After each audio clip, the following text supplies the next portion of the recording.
ახალი სამზესოფო ჩაკვეტაძესთან ერთად გამარჯობათ. მართლა ურიდებენ თუ არა ფულს ნაციონალები მოქალაქეებს 19 აპრილის აქციაზე მისვლის სანაცვლოდ ამის შესახებ დღეს საჯაროდ განაცხადა პრემიერ-მინისტრმა. ბიძინა ივანიშვილმა საკუთარ რეზიდენციაში მიიღო ცენტრალური ტელევიზიების და გაზეთების მთავარი რედაქტორები.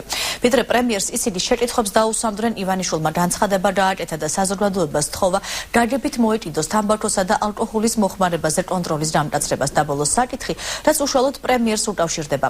გასულ კვირას ბრიტანულმა გარდიანმა ბიძინა ივანიშვილი ვირჯინიის კუნძულებზე რეგისტრირებული ოფშორული კომპანიების მფლობელთა რიცხვში აღმოაჩინა. თავად პრემიერ-მინისტრი ოფშორული კომპანიებით სარგებლობაში პრობლემას ვერ ხედავს. ამ თემებზე უფრო ვრცლად გვანცა პაპავაძე ისაუბრებს, ის ახლა პირდაპირ ეთერში ჩაგვერთვება, გვანცა გისმენთ. საქართველოში მოქმედი მედია საშუალებების მთავარ რედაქტორებთან შეხვედრის დაწყებისას ბიძინა ივანიშვილმა თამბაქოსა და ალკოჰოლის კონტროლის გამკაცრებაზე ისაუბრა. მისი განცხადებით ქვეყანაში გაიზრდება ისეთი ადგილების რაოდენობა, სადაც თამბაქოს მოხმარება აიკრძალება. მისივე თქმით, კაფეებსა და რესტორნებში მოზარდების მიერ ალკოჰოლის გამოყენების ფაქტები ძალიან ხშირია, სწორედ ამიტომ ამ მიმართულებითაც კონტროლი გასამკაცრებელია. პირველ ეტაპზე დავეხმარებით მაქსიმალურად ცეველებს სხვადასხვა მეთოდებით, რომ მათ უარი თქვან და მოვდროულად გამკაცრდება კონტროლი ადგილებში, ისეთ ადგილებში, სადაც სიგარეტის მოწევა იქნება აკრძალული, გაიზრდება ალბათ ესეთი ადგილების რაოდენობა და მისი კონტროლიც. შეხვედრაზე კითხვა დაისვა ბიძინა ივანიშვილის მიერ ოფშორული კომპანიების სარგებლობასთან დაკავშირებით. პრემიერ-მინისტრის განცხადებით, ბიზნესმენების მიერ ოფშორული კომპანიების გამოყენება ჩვეულებრივი პრაქტიკაა, თუმცა აქვე აღნიშნავს, რომ გამჭვირვალობა მისი ცხოვრების წესია. ბიძინა ივანიშვილის აზრით, მის დეკლარაციასთან დაკავშირებით დღეს შეკითხვები არ არსებობს. ეს არის აბსოლუტურად ნორმალური პრაქტიკა. ისიც კარგია, რომ გამოქვეყნდა პოლიტიკოსების სია.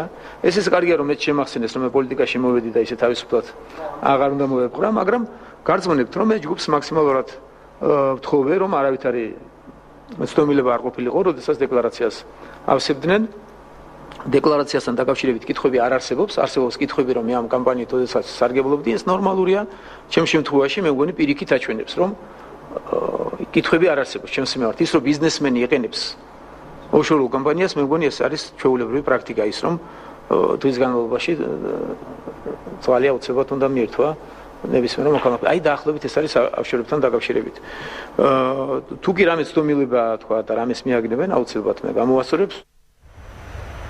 შეხვედრაზე კითხვები 19 აპრილს ნაციონალური მოძრაობის მიერ დაანონსებულ აქციასთან დაკავშირებითაც დაისვა. ბიძინა ივანიშვილის განცხადებით, დღეს ბუნდოვანია მიზანი თუ რატომ უნდა ჩატარდეს აქცია. მისივე თქმით, იმ შემთხვევაში თუ კი პრეზიდენტს ქვეყანაში რაიმე არ მოსწონს, მას პარლამენტის და მთავრობის დათხოვნის უფლება აქვს, რის შემდეგაც უკვე არჩევანს ხალხი გააკეთებს. რა აქვთ მხედველობაში? ევროპასეულობები რა თქმა უნდა არაფერი არ აქვს. ღიაკარების დროა მიდის, მიზეზი გასაგებია რომ დიდი აქვს შიში. ახლა მერაბიშვილი რო ევროპასეულობებზე მიგვითითებს, როგორ წარმოგიდგენიათ 7 ნოემბერი, 26 მაისი საამულომის ინვალიდების კი დაარბიეს, შეკრების საშუალებას აღარ აძლევდნენ ხალხს. ეს არის ერთ-ერთი სიტყვის გამოხატვის და მერაბიშვილი მიგვანიშნებს 26 მაისის მერე, ვინც ეს ვისი ხელებითაც ეს მოხდა ყველაფერი, ჩვენ რომ ევროპასეულობები დავიცვათ. რა თქმა უნდა ანეკდოტურია და გასაგებია ეს ყველასთვის რაც ხდებოდა და რისი სურვილიც აქვს. სხვათაშორის მე როგორც მომდის ინფორმაცია, არიციან როგორ გამოძრონ აქედან, რომ უარი თქვან 19 აპრილზე და როგორ გამოვიდნენ აქედან. რამე თუ თვითონაც კარგად იციან, რომ რა ეფექტსაც მიიღებენ და რაც იქნება. ჩვენი დამოკიდებულება, რა თქმა უნდა, ყველაფერს გავაკეთებთ. ვისაც სურვილი აქვს, კეთილინებონ და ეს ვაჩვენოთ აქაც მაგალითი, რომ მიუხედავად იმისა, რომ აბსოლუტურად აბსურდულია, არიციან რა უნდათ, რისთვის უნდათ, თუ უნდათ და არ მოსწონთ ხელისუფლება და ხელისუფლებას უნდათ მიაწვდინონ ხმა, მათ ლიდერს პრეზიდენტს დღესაც უფლება აქვს დაითხოვოს ეს ხელისუფლება კანონიერად და მიაყოლოს პარლამენტიც. გამოიყენონ ეს. რატო გამოდიან ქუჩაში?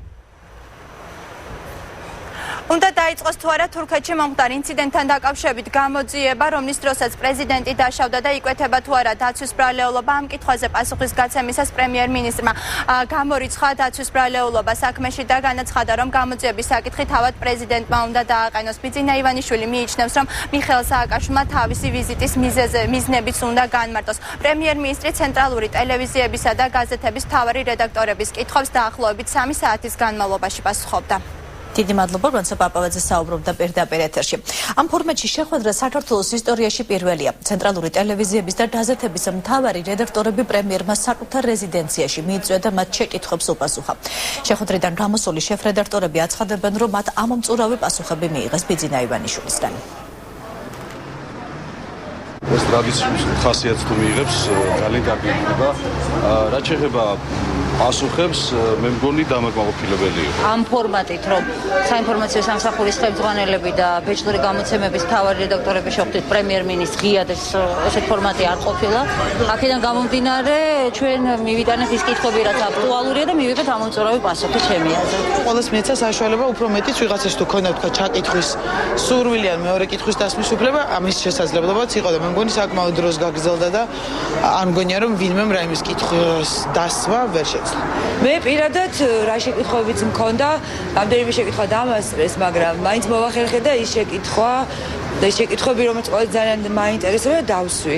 მე მგონი ნორმალურად კონსტრუქციულ რეჟიმში წარიმართა, ამ განსაკუთრებული შენიშვნები არ მაქვს.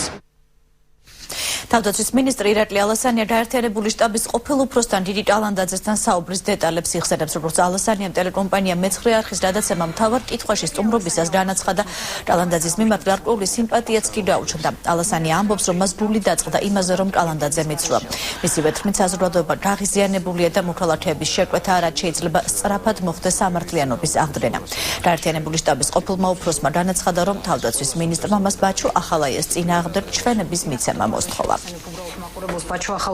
რაღაც გარკვეული სიმპათია მის მიმართ მართლაც გამიჩნდა, რომ არ მინდოდა დაჩაგრულიყო და ერთადერთი რაც უთხარი, ერთადერთი თუ პირდაპირ ღია ეთერში ვეთქვი და ძალიან გული დამწყდა რომ მოიტყუა, მაგრამ მაინც ყველას თავის გზა აქვს. უთხარი რომ თუ შენ მართალი ხარ და თუ შენ ეს დანაშაულებები არ ჩაგიდენია, რაზეც ყველა საუბრობს და რაზეც სასამართლო, მე დაგიცავ და სისტემა დაგიცავს ყველანაირად. გვერდში დაგიდგებით, მაგრამ შენ უნდა ითანამშრომლო ბუნებრივია გამოძიებასთან. ეს იყო ერთადერთი რეალურად რაც მე უთხარი. სხვა საუბარი არც მქონია, არც მჭირდებოდა მემასთან სხვა საუბარი. ამ წუთებში საქალაქო სასამართლოში ბაჩუ ახალაიას და მასთან ერთად ბრალდებული ყოფილი სამხედრო მაღალჩინოსნების საქმის არსებითი განხილვა მიმდინარეობს. დღევანდელ პროცესზე ბრალდების მხარის მოწმეები იკითხებიან ბრალდებულების წინააღმდეგ ჩვენება უკვე მისცა ფინანსთა სამინისტროს შემოსავლების სამსახურის სამმა თანამშრომელმა და ერთმა ყოფილმა სამხედრო მოსამსახურებთან. მაკროლესაშვილი განაგრძობს თემას პირდაპირ ეთერში. ახლა საქალაქო სასამართლოდან. უკვე 4 საათია, რაც თბილისის საქალაქო სასამართლოში ბაჩუ ახალაიასა და მასთან ერთად ბრალდებულების საქმის არსებითი განხილვა მიმდინარეობს. დღევანდელ პროცესზე ბრალდების მხარის მოწმეებს უსმენენ. უკვე მისცეს ჩვენება ფინანსთა სამინისტროს შემოსავლების სამსახურის სამმა თანამშრომელმა, მათ 2011 წლის ოქტომბერში სამხედრო პოლიციის შენობაში მომხდარი ფაქტი გაიხსენეს. მოწმეების ინფორმაციით, მან სამხედრო პოლიციის შენობაში ნახეს სამხედრო მოსამსახურეები, რომლებიც რამდენიმე საათის განმავლობაში ყვიროდნენ გაუმარჯოს მეოთხე ქვეით ბრიგადას. ამ წუთებში კი იკითხება პროკურატურის ერთ-ერთი მთავარი მოწმე ოთარ დათუნაშვილი. თითქმის 2 საათია პასუხობს პროკურორებისა და ადვოკატების შეკითხვებს. მისი ინფორმაციით ის იხსენებს 2010 წლის ნოემბერში მომხდარ ფაქტს და დათუნაშვილის ჩვენება შეეხება ეგრეთ წოდებულ სენაკის ეპიზოდს. ის ბაჩუ ახალაიას, გიგი კალანდაძესა და სხვა სამხედრო მაღალჩინოსნებს ფიზიკურ და სიტყვიერ შეურაცხყოფაში ამხელს. 2011 წლის ოქტომბრის თვეში ერთი ჩვეულებრივი სამუშაო დღე იყო, ესე იგი გავიარეთ შესასვლელი საკონტროლო პუნქტი, სადაც არის ჩვეულებრივ ეზო, შევედით შენობაში. იმაზე ასვლის შემდეგ, რომ შევედით ამ დერეფანში, იყო ესეთი სურათი, რომ კაბინეტების ღია კარში იდგნენ სამხედრო ფორმაში მყოფი პირები და რაღაც პერიოდულობით იძახდნენ ფრაზას გაუმარჯოს მეოთხე ბრიგადას. სენაკის ბაზაზე აგვიყვანეს ბრიფინგის ოთახში, მეორე სართულზე, შევედით ბრიფინგის ოთახში, მოგვაწყეს და იქ იმყოფებოდნენ თავდაცვის მინისტრი ბაჩუ ახალაია, პოლკოვნიკი გიგი კალანდაძე. ვეკითხებოდნენ რატო აზე მოხდაო, ისეო რატო არაჭამეთ პურიო რაო, ლონდარდის კარგის გინება ვერ შეიშნოვი თქვენი დედები. თქვენი ასეული სერჟანტი ვინ არისო? იკითხა გიგი კალანდაძე. ვარცოდი ქვიყავით თუ არა, მე ვარ მეთქი მე უთხარი ასეული სერჟანტი მეთქი, ერთ თვითანიშვილი ვიყავი ასეული სერჟანტად მოთანდებაზე. მოვიდა და მუცელს ჩამარტყა მუშტი. მე შეგახსენებთ, რომ ამ ეტაპზე საქმის არსებითი განხილვა მიმდინარეობს. ბაჩო ახალაიას ბრალი 3 მუხლით აქვს წარდგენილი გამოძიება მას უფლებამოსილების გადამეტებას, ასევე თავისუფლების უკანონო დახკვეთის ორგანიზებასა და წამებას ედავება. სასამართლო პროცესი ამ წუთებშიც მიმდინარეობს. მომდევნო განხილვა კი 12 აპრილს არის ჩანიშნული. დიდი მადლობა, ეს იყო თამარ გორდესაშვილი. შინაგან საქმეთა სამინისტროს საინფორმაციო ანალიტიკური დეპარტამენტი 2013 წლის ანდარიშს აქვეყნებს დოკუმენტის თანახმად, წინა წლის ანალოგიურ საანდარიშო პერიოდთან შედარებით დანაშაულის გახსნის მაჩვენებელი დაზრდილია. ეს მაჩვენებელი იანვარ-მარტის პერიოდისთვის 4%-ითაა დაზრდილი, ბოლო 2 წლის განმავლობაში კი კრიმინალური ელემენტების გააქტიურების ტენდენცია შეინიშნება, მხოლოდ შეწყვეტილი სისხლის სამართლის საქმეთა ხვედრითი წილი, რომელიც ადრინდელ ანდარიში არ ხვდებოდა მიმდინარე წლის მონაცემებში უკვე აღირიცხება და საშუალოდ რეგისტრირებული მონაცემების 5-6%-ს წარმოადგენს. 2013 წლის პირველ 3 თვეში საანგარიშო პერიოდში შეგვიძლია ვთქვათ, რომ დანაშაულის რიცხვის ზრდის დინამიკა 50%-ით გვაქვს შემცირებული, ანუ განახევრებულია. სასახად უნდა აღინიშნოს, რომ გაზრდილია ყველა მიმართულებით დანაშაულის გახსნის პროცენტი დაახლოებით 4-5 ერთეულით, რაც საუკეთესო პრევენციული მექანიზმია. წინა მეთოდოლოგიის მიხედვით აღირიცხებოდა დანაშაული, მაგრამ შეწყვეტის შემთხვევაში ეს შეწყვეტილი საქმეები დანაშაულის რაპორტში, აღრიცხვენობის რაპორტში არ ხდებოდა.